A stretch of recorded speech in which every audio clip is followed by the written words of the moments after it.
সুমি, আমি কাজে বেরোলাম, সময় মতন খেয়ে নিও। ওই শোনো না, প্রেগন্যান্সির জন্য ডাক্তারবাবু অনেকগুলো ওষুধ লিখেছে, মনে আছে তো?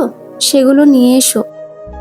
হ্যাঁ, আমার মনে আছে, তুমি টেনশন করো না, আমি নিয়ে আসবো।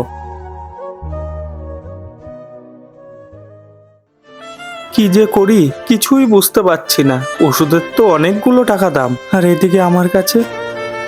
হ্যাঁ, মায়ের এই স্মৃতিটা আছে, এটা বিক্রি করেই ওষুধটা নিয়ে আছি, তাছাড়া তো আর কোনো উপায়ও নেই।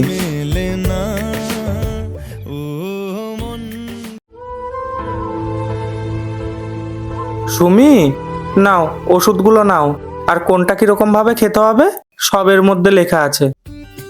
আচ্ছা ঠিক আছে। এই দেখে তো মনে হচ্ছে ওষুধগুলো অনেক দামি, কিন্তু তুমি এতগুলো টাকা কোথায় পেলে? আরে ও কিছু না, তুমি সময় মতন খেয়ে নিও, তাহলেই হবে।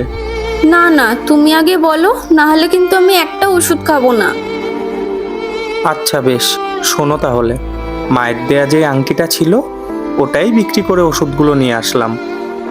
ওটা তো তোমার মায়ের শেষ স্মৃতি ছিল, ওটা কেন বিক্রি করলে?